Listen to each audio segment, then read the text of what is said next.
apakah kamu saat ini nggak yakin dengan kemampuan kamu, nggak yakin dengan suatu pekerjaan yang saat ini kamu sedang jalani, kamu merasa nggak cukup baik di situ. Nah, ini ada suatu studi kasus yang bikin kamu mungkin bisa jadi dapat gambaran ya kalau talent mapping ini bisa membantu kamu untuk lebih aware dengan bakat dan potensi kekuatan kamu sehingga kamu bisa lebih percaya diri. Yuk kita cari tahu studi kasusnya tentang si Roma.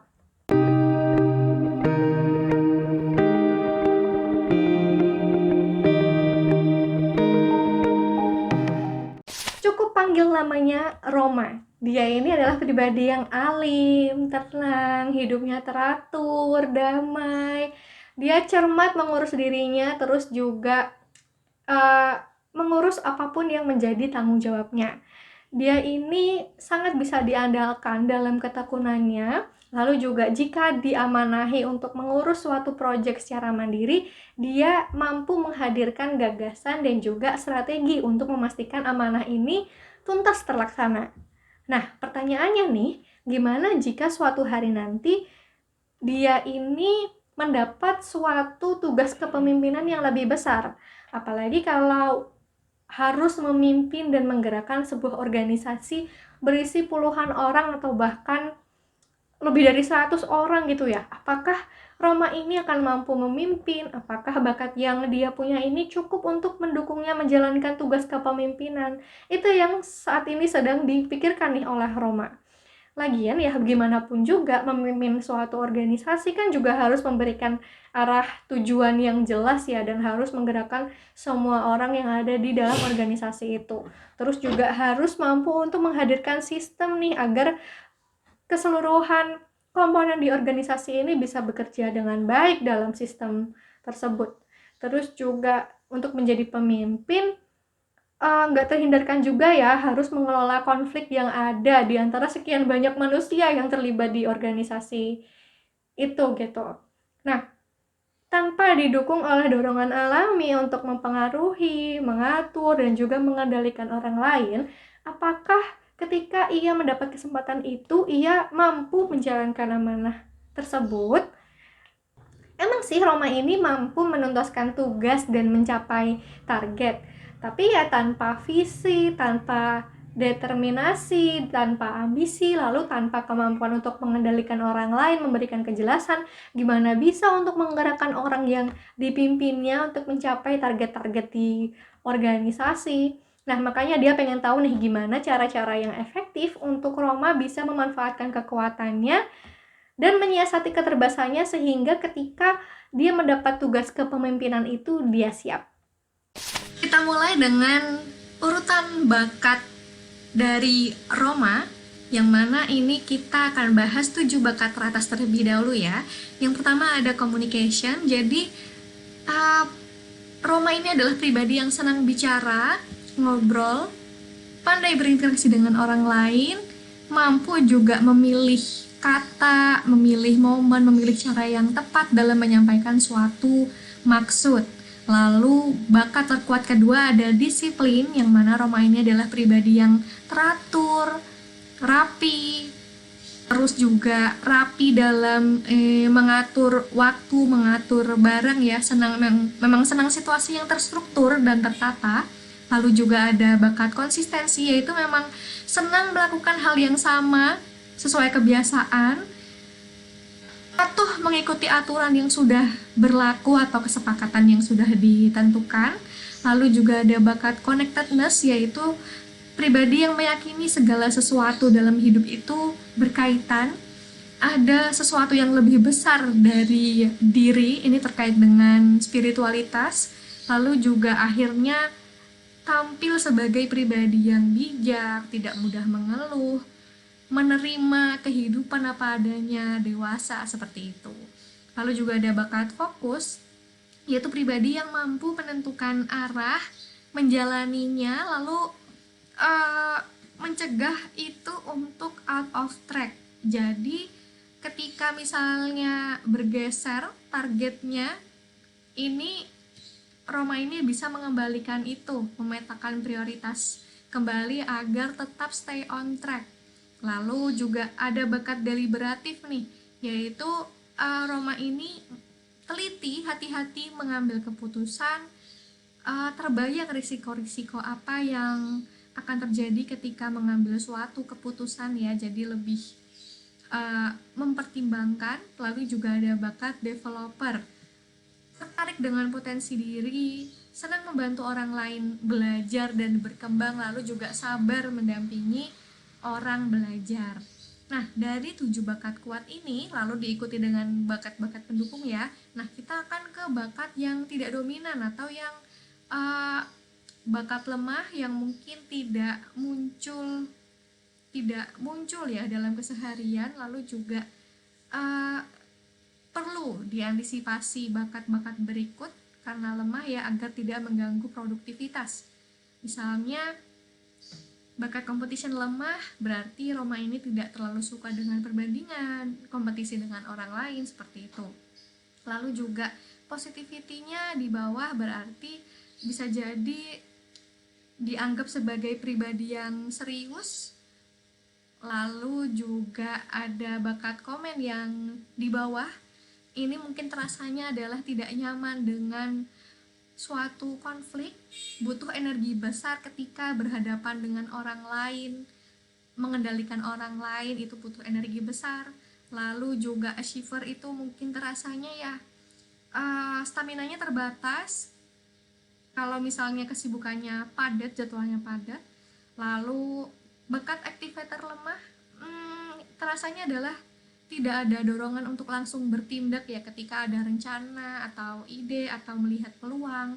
Lalu juga ada bakat futuristik yang mana kalau misalnya lemah ini ya rasanya mampu melihat dalam rentang waktu pendek ke depan, dalam rentang harian atau bulanan, tidak yang visioner jauh ke depan seperti itu ya. Lalu juga ada bakat adaptability yang lemah yang mana terasanya adalah bisa jadi Roma ini lebih nyaman bekerja dalam suatu sistem yang terstruktur, bukan yang sering berubah secara drastis seperti itu. Dari 34 urutan bakat ini kita bisa lanjut ke profil produktif yang mana diurutkan ya, dikelompokkan dalam 4 kelompok tema bakat. Roma ini bakat kuatnya banyak berkumpul di bagian striving, lalu juga di bagian relating, yang mana menjadikan Roma ini mempunyai profil produktif seorang worker. Seperti apa sih pribadi profil produktifnya worker ini? Dia ini adalah pribadi yang tekun, lalu juga ramah, pandai berhubungan dengan orang lain, lalu juga bisa membuat organisasi yang berjalan itu produktif gitu. Nah, cuman memang menuntut harus ada kejelasan tugas, kejelasan arah, dan sistem kerja seperti itu. Terus juga tipe worker ini menuntut adanya skill praktis, skill berhubungan dengan orang lain juga dibutuhkan.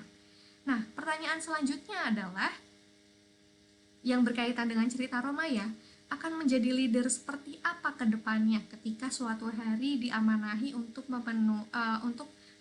menduduki peranan seorang leader, seorang pemimpin dari suatu organisasi yang cukup besar. Tentunya kalau ngomongin talent mapping, kita selalu ngomongin ya, manfaatkan kekuatan, siasati keterbatasan. Di cerita Roma itu cukup khawatir ya karena tidak punya bakat komen, tidak punya bakat futuristik yang mana ya mempunyai visi ke depan, lalu tidak punya bakat harmoni yang mana ya bisa menengahi ini ya suatu konflik gitu ya. Tapi coba kita sisihkan dulu kekhawatiran-kekhawatiran itu. Roma ini ya, kita ngomongin tipe-tipe kepemimpinan dulu. Ada berbagai macam pemimpin. Nah, ini adalah tipe-tipe kepemimpinan menurut Daniel Goleman. Jadi, menurut Daniel Goleman itu ada 6 tipe kepemimpinan. Yang pertama, tipe pemimpin koersif yang mana identik dengan permintaan atasan itu harus langsung dikerjakan oleh bawahan, yang mana ya mungkin performa tim ini akan baik dalam jangka pendek, tapi dalam jangka panjang ya mungkin ini ya akan capek, mungkin bawahannya tidak betah seperti itu.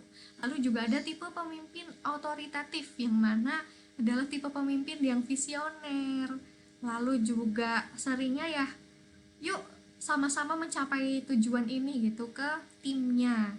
Lalu juga tegas tapi adil. Dia ini tipe yang pengen membuat target yang bisa dicapai bersama-sama, cuman yang nggak serta-merta langsung mendikte anggota timnya terkait langkah-langkah apa yang harus dikerjakan. Ada loh tipe pemimpin seperti itu gitu. Lalu juga ada tipe kepemimpinan afiliatif, yang mana percaya bahwa people come first, sangat people oriented, menyadari kebutuhan emosional anggotanya, lalu berusaha semaksimal mungkin untuk menyelesaikan konflik dalam timnya. Ada juga tipe kepemimpinan seperti itu. Ada juga tipe kepemimpinan demokratik, yang mana sering bertanya kepada anggotanya, kalau menurut kamu gimana? Nah, ini adalah tipe pemimpin demokratik ya, mementingkan kolaborasi dalam tim, lalu juga ingin anggotanya ini proaktif, sering menanyakan pendapat tim itu seperti apa, mempertimbangkan setiap masukan dari anggotanya. Lalu juga nih ada tipe kepemimpinan coaching. Biasanya tipe coaching ini ngomongnya, coba deh kamu pelajari ini, nanti bisa aku bantu gitu. Nah, jadi memang tipe coaching ini pengennya mengembangkan anggotanya agar bisa berkembang di masa depan. Ada loh tipe pemimpin seperti itu. Lalu juga ada tipe yang terakhir, tipe pace setting. Jadi tipe ini peduli pada hasil dan pencapaian suatu pekerjaan. Lalu juga seringnya sih ingin memastikan kualitas dan ini ya, target pencapaian suatu pekerjaan, yang mana ya biasanya fast pace seperti itu. Nah, tentunya dari keenam tipe kepemimpinan tersebut, Roma ini bisa tentunya menyesuaikan dengan jenis organisasi seperti apa yang akan dipimpin oleh Roma, karena jenis organisasinya tentunya berkaitan dengan tipe kepemimpinan apa yang dibutuhkan agar efektif ya untuk memimpin anggota. Lalu juga leadership style ini bisa tergantung dari situasi tertentu. Mungkin dalam situasi krisis, menghadapi perubahan drastis, perlu tipe pemimpin yang koersif atau yang pace setting, yang ini ya, yang memastikan pokoknya targetnya tercapai dulu, seperti itu. Tapi ada juga nih ketika situasinya adalah ada anggota yang butuh bantuan, mungkin ada anggota baru. Nah, ini bisa dipakai tipe pemimpin yang coaching, di mana bisa membantu mengembangkan skill seseorang tersebut. Lalu juga kalau misalnya dalam situasi sedang mengajukan proposal untuk mendapatkan pendanaan, brainstorming ide, butuh pemimpin yang demokratis, yang mana menanyakan pendapat anggotanya, mempertimbangkan masukan-masukan anggotanya. Nah, seperti itu. Jadi ya, pemimpin itu sangat fleksibel dan tentunya bisa banget, sebenarnya harus disesuaikan dengan bakat dan kekuatan yang dipunyai oleh Roma. Jadi Roma ini bisa merasa nyaman jika harus memimpin ya dalam waktu lama. Kata kuncinya tadi ya, manfaatkan kekuatan, siasati keterbatasan. Kita bisa kembali lagi di sini untuk Roma ini bisa memanfaatkan kekuatan. Misalnya nih, Roma punya bakat kuat di communication, yang mana ini sangat modal bagus ya untuk memimpin ya, bisa menyampaikan maksud dengan jelas. Ini cukup bisa menggantikan menyiasati bakat komen, jadi bisa memberikan kejelasan. Nah, karena ada bakat communication, bisa Roma ini menyampaikan suatu brief dengan jelas kepada anggotanya, jadi tidak perlu khawatir. Lalu juga ada kekuatan ini, bakat kuat developer, yang mana ini ya lebih ke mengembangkan orang lain ya. Nah, ini sangat nyambung ya dengan leadership style coaching. Jadi Roma ini bisa menjadi tipe pemimpin yang juga seorang coach seperti itu. Lalu juga ada kuat di konsistensi, yang mana ya bisa membuat SOP, menegakkan aturan. Lalu juga ada bakat fokus dan disiplin, ini bisa sangat dipakai untuk mencapai target. Lalu juga ada bakat kuat deliberatif, yang mana meminimalisir risiko, apalagi untuk membuat keputusan yang penting ya. Nah, itu adalah bakat kuat. Sementara gimana nih untuk menyiasati keterbatasannya? Untuk komen ya, tadi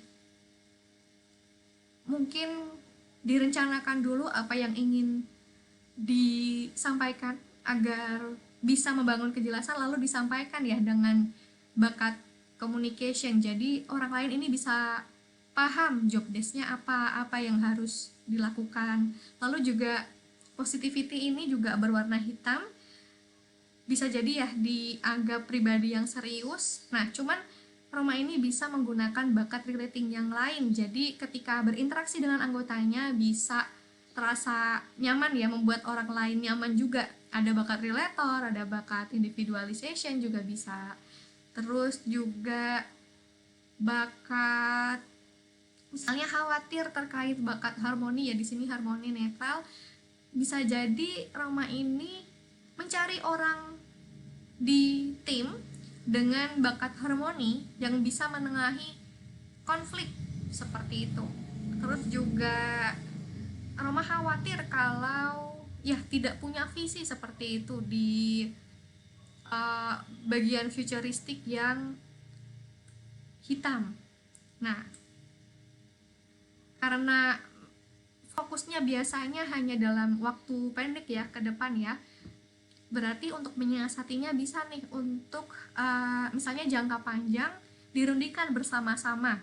Misalnya dengan ini ya, dengan tipe pemimpin yang demokratis ya, ketika menyusun visi jangka panjang apa-apa yang harus dilakukan atau cita-cita dalam jangka panjang dirundingkan bersama-sama dengan anggota. Lalu buat work plan-nya dalam jangka menengah atau jangka pendek. Jadi yang visi yang mungkin tidak terbayang ya di diri Roma bisa terpecah-pecah menjadi step yang lebih doable, step yang lebih terbayang step-stepnya ini seperti apa. Lalu di bakat adaptability, yang mana bakat adaptability ini cukup hitam, lalu terasanya ya tidak nyaman ketika situasi berubah secara drastis, lebih suka sistem yang terpola gitu. Ketika adaptability lemah akan terasa seperti itu. Nah, makanya ini juga sudah tersiasati ya dengan bakat konsistensi dan bakat disiplin yang kuat. Jadi ketika ada perubahan, misalnya di awal sudah bikin SOP, sudah bikin work plan, jadi ketika ada situasi yang menuntut perubahan bisa mengantisipasi itu. Apalagi juga ada bakat deliberatif yang merah juga. Seperti itu. Kita semua bisa jadi pemimpin ya dengan gaya kita masing-masing. Jadi saya yakin Roma akan menjadi pemimpin yang baik. Itu dia, kita udah lihat gimana talent mapping ini bisa memperlihatkan bakat dan potensi kekuatannya, gimana cara mengembangkan dan menyiasati keterbatasannya juga. Bisa banget ya talent mapping assessment untuk membantu kamu menyadari itu. Tentunya juga kalau misalnya kita melihat kasusnya si Roma tadi, kita jadi tahu ya kalau tipe-tipe memimpin itu beda-beda dan tentunya bisa banget untuk memimpin dengan bakat kuat yang kamu punya. Kalau kamu berada di situasi yang sama dengan Roma dan kamu tertarik untuk melakukan talent mapping assessment juga, bisa banget ya untuk cek Instagram Productivimi karena di situ akan ada banyak konten-konten mengenai bakat, potensi kekuatan, produktivitas, dan gimana cara mengembangkan diri, dan juga ada cara-cara gimana cara mengakses talent mapping assessment. Check it out!